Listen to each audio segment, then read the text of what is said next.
Opportunities for eating together were taken away, or at least very restricted, during the height of the pandemic.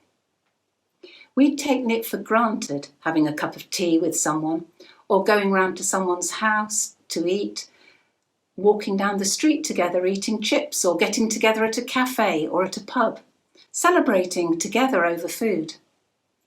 But why is eating together important to us as humans? And is there something spiritual about sharing food?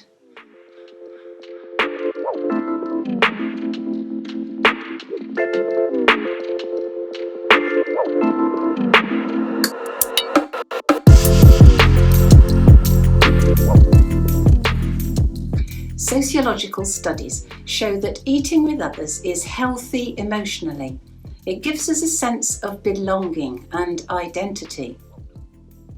We might think families don't eat together nowadays, but research from just 4 years ago showed that the idea of a family meal is still popular.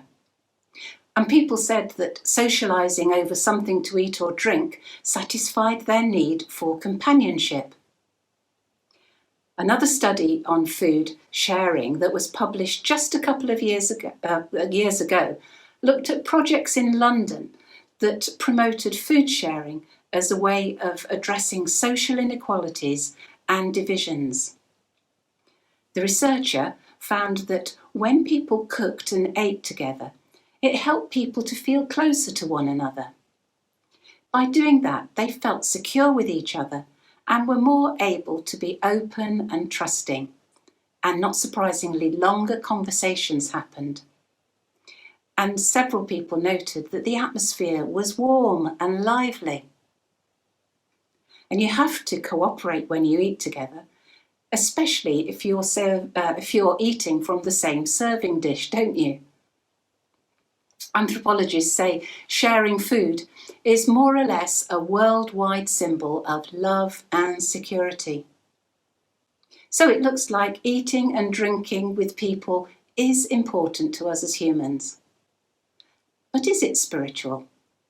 Is it important to Christian spirituality? Is being a Christian all about ideas and what's right and wrong? Actually, God is really concerned about food.